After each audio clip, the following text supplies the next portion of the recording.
Welcome to Tucker Carlson Storytime. We hope you enjoy this story. If you like this video, please subscribe to the channel to see the best and latest videos. My fiancé said, "Everyone at work thinks you're the boring one in this relationship." I answered, "Good to know." That night, I quietly stepped out of every plan she thought I'd show up for. 3 days later, her boss called me privately and said, "We need to talk.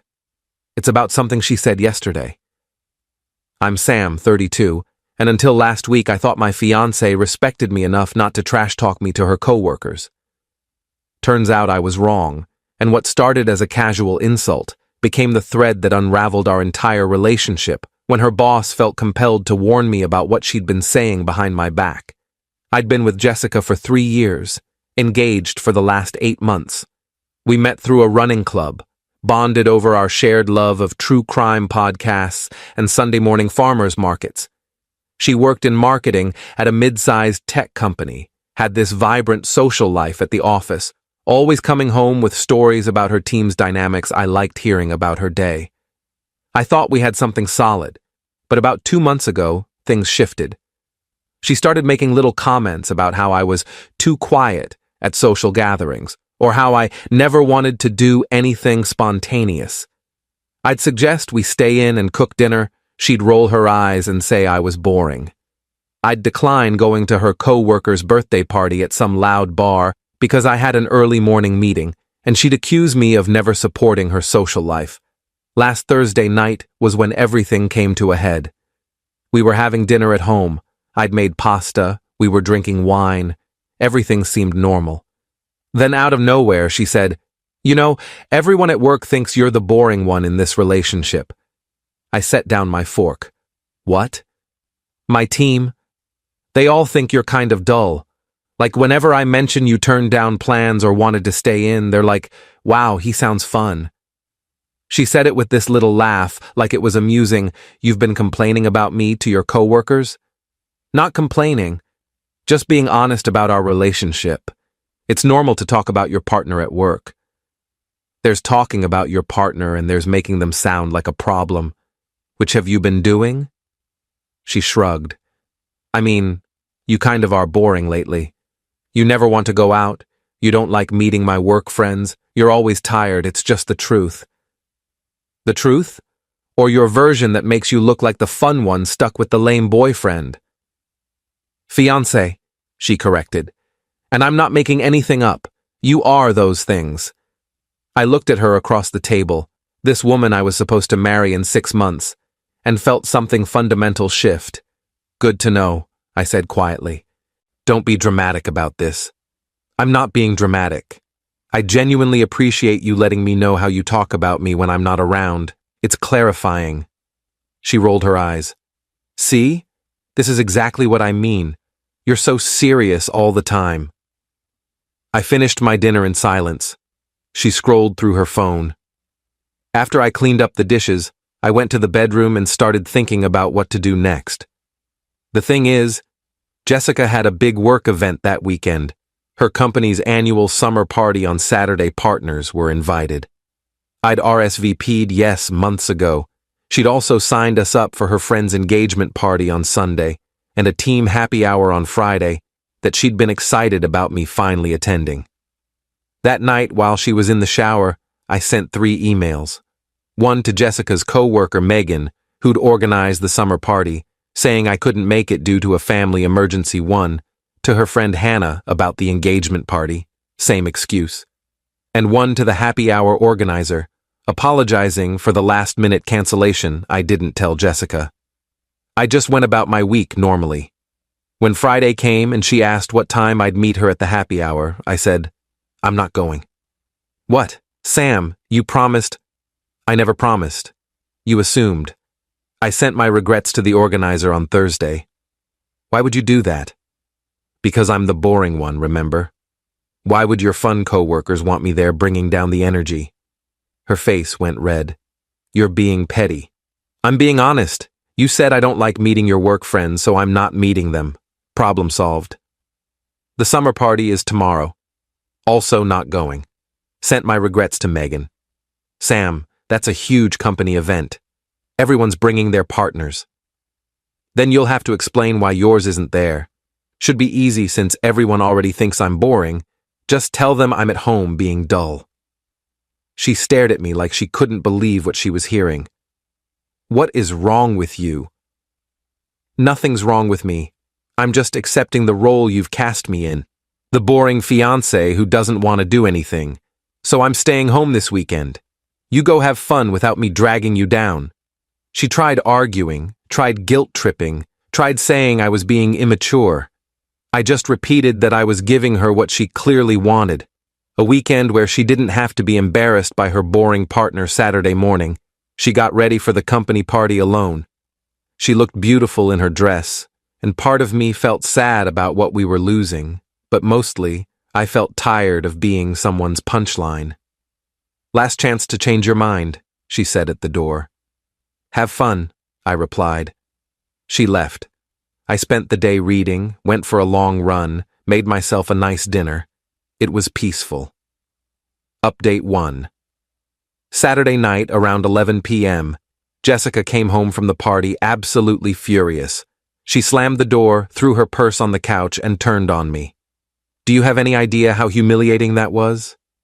Everyone asking where you were, me having to make up excuses about why my fiancé ditched me. What did you tell them? That you had a family emergency. So you lied. What was I supposed to say? That you were being petty because I called you boring? You could have said I didn't want to come. That would have been honest. You made me look like an idiot in front of my entire company. No, Jessica. You made yourself look like an idiot by spending months telling everyone I'm boring and then being surprised when I stopped showing up to prove you right. She opened her mouth, closed it, then went to the bedroom and slammed the door. I slept on the couch. Sunday morning, she tried a different approach. Came out apologetic, said she'd been harsh on Thursday, that she didn't mean it the way it sounded. I told her I was still not going to the engagement party. She cried, said I was ruining everything, that her friends would judge her. I said her friends would probably just think she was dating a boring guy who didn't like parties, which is apparently what she'd been telling people anyway. She went to the engagement party alone. I stayed home. Monday morning, I got a call from an unknown number around 10 a.m. I almost didn't answer, but something made me pick up. Sam, this is Robert Chen. I'm Jessica's boss at Apex Marketing. My stomach dropped. Hi, is everything okay? That's what I'm calling to find out. I need to talk to you about something Jessica said in a meeting yesterday. Do you have a few minutes? Sure. What's this about? He sighed heavily. Look, this is awkward, but I feel like you need to know. We had an emergency strategy meeting yesterday, Sunday afternoon, because a major client was threatening to pull their account. Jessica was supposed to be there. She showed up an hour late, clearly upset, and when I asked what was wrong, she said you'd been abusing her and she was afraid to go home.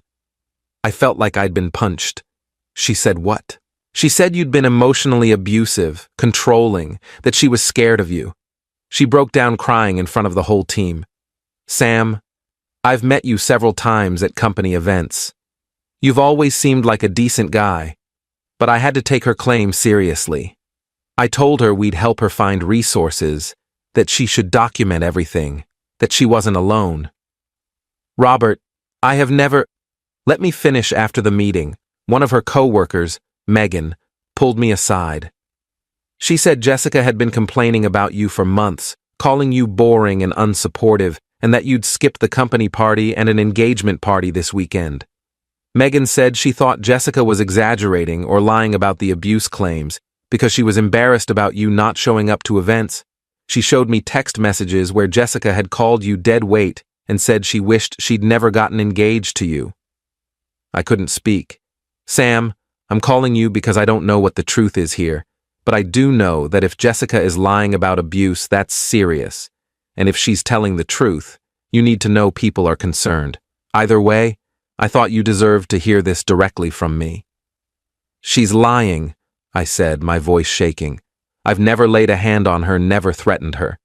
The worst thing I did was skip her work events this weekend because I'm tired of being called boring. That's it. That's the whole story. Can you prove that?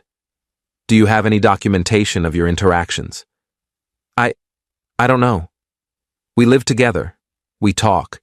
We text sometimes when we're at work. I don't have anything that proves I'm not abusive because I'm not abusive. I believe you, Robert said quietly.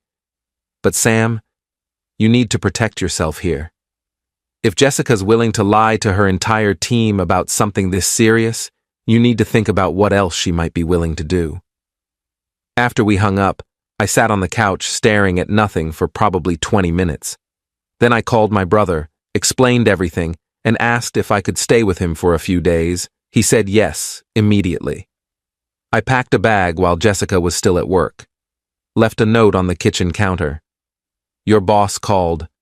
I know what you told your team. I'm staying at my brother's. We need to talk, but not here and not now. Then I left. Update 2. Jessica called me 17 times that evening. I didn't answer. Finally, she texted, "We need to talk about what Robert told you. It's not what you think." I texted back, "You accused me of abuse to your coworkers. What part of that is not what I think?" I was upset and emotional, and it came out wrong. I didn't mean it the way it sounded. You said I was abusive and that you were scared to go home. How else could that possibly sound? Can we please just talk in person? No, I'm meeting with a lawyer tomorrow. Don't contact me again. I blocked her number Tuesday morning. I met with a family law attorney my brother recommended. Explained the whole situation. The comments about me being boring, me skipping the events, her false abuse claims at work. The lawyer said I needed to document everything, get statements from anyone who could confirm my character, and seriously consider whether I wanted to stay in this relationship.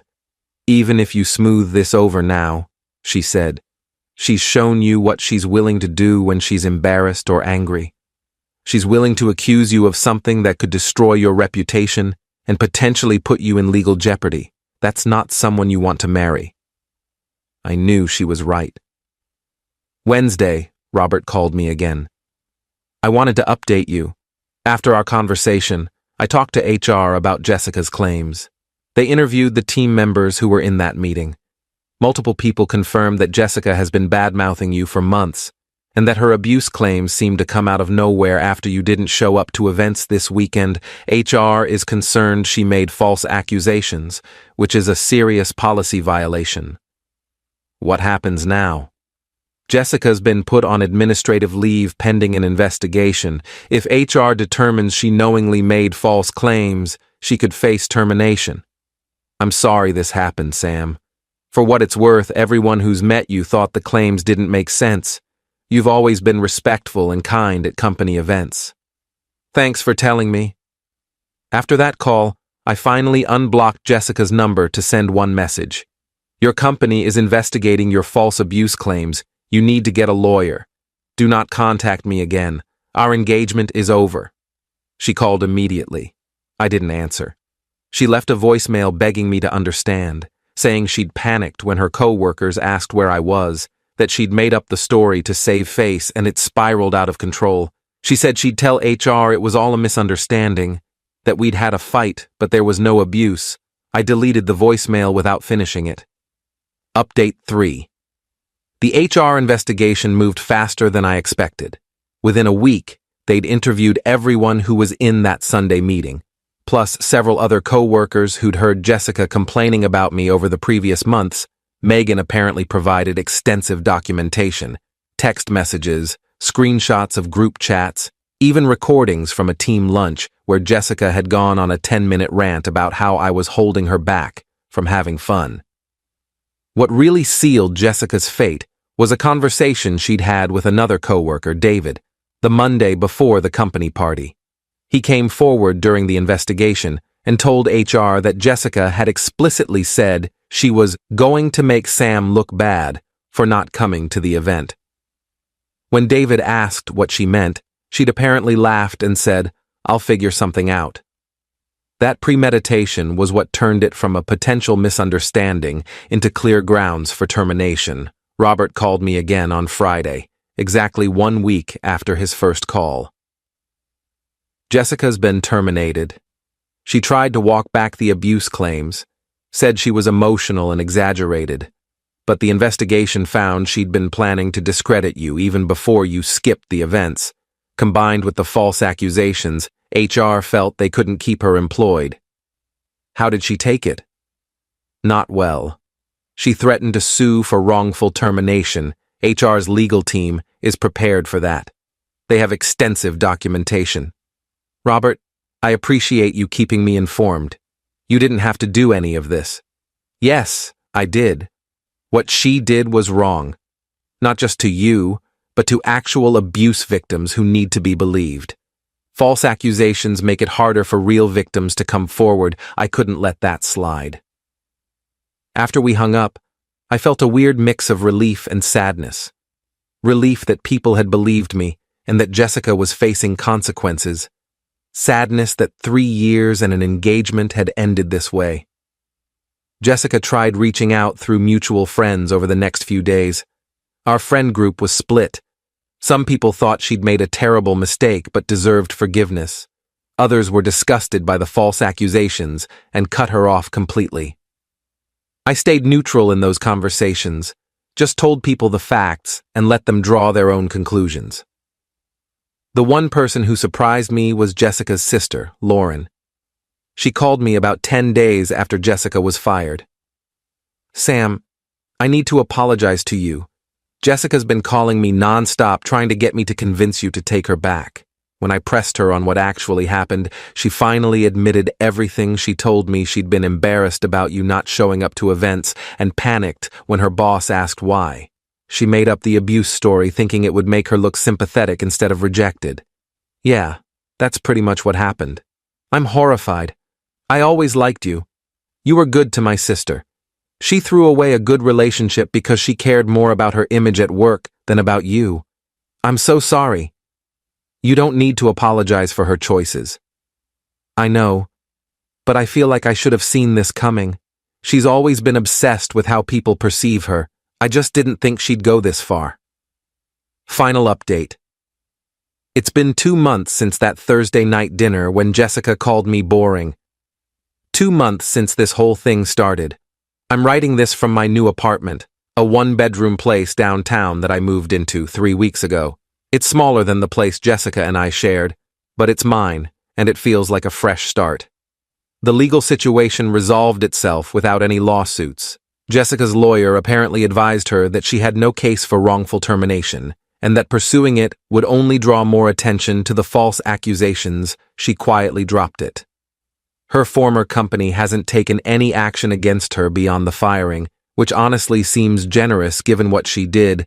Jessica moved back in with her parents about a month ago. I heard through Lauren that she's been struggling, can't get interviews because her former employer won't provide a positive reference, is in therapy trying to work through whatever drove her to such destructive behavior, has lost most of her friend group. Part of me feels bad for her. A small part. The rest of me knows that she made every single choice that led to this outcome. We had one final conversation 3 weeks ago. She asked to meet in person to apologize. I agreed to meet at a neutral coffee shop, daytime, public place. She looked terrible, hadn't been sleeping, had clearly been crying a lot. When she sat down across from me, she immediately started apologizing. Sam, I'm so sorry for all of it. For calling you boring, for complaining about you to my coworkers, for the abuse claims. I don't know what I was thinking. I was so focused on my image and what people thought that I destroyed the best relationship I ever had. Why did you do it? I asked. The abuse claims specifically. You had to know that would blow up in your face. I panicked. My boss asked where you were in front of the whole team, and Megan made a comment about how I must not be that great if my own fiancée didn't want to come to my company party. Everyone laughed. I felt humiliated. So when Robert pulled me aside after the meeting and asked if everything was okay at home, I made up this story thinking it would make people feel sorry for me instead of judging me. I didn't think it through. You accused me of something that could have destroyed my life. I know, and I'm so sorry. If I could take it back, but you can't. That's the thing about lies, Jessica. Once they're out there, You can't pull them back. You told your entire team I was abusing you. Even though they know now it wasn't true, that accusation will always be associated with my name in their minds. She was crying now. I never meant to hurt you. Yes, you did. Maybe not with the abuse claims. Maybe that really was panic. But everything that led up to it, calling me boring to your co-workers for months, making me the punchline of your work stories, you absolutely meant to hurt me, or at least you didn't care if you did, as long as you looked good. I was wrong about all of it. You weren't boring, Sam. You were stable and kind and consistent. I mistook those things for boring because I was too shallow to appreciate what I had. I'm glad you've realized that. I hope your next relationship benefits from that realization. But this one is over. Is there any chance? No, there's no chance. What you did crossed a line that can't be uncrossed. I could maybe forgive the boring comments. I could probably forgive the complaining to coworkers. But false abuse accusations? There's no coming back from that. She nodded, wiping her eyes. I understand. For what it's worth, you deserve someone so much better than me. Yeah, I do. We finished our coffees in silence. When we left, we hugged briefly. Not a romantic hug, just a final acknowledgement of what we'd been to each other. Then we went our separate ways. I've been doing a lot of thinking these past 2 months about what went wrong. The truth is, the signs were always there. Jessica was always more concerned with appearances than substance. She cared deeply about what people thought, about maintaining a certain image I'd just assumed that was normal social awareness, not realizing it was actually deep insecurity that would eventually lead her to destroy anything that threatened her carefully constructed persona. I also realized I'd been making myself smaller to accommodate her need to be the interesting one.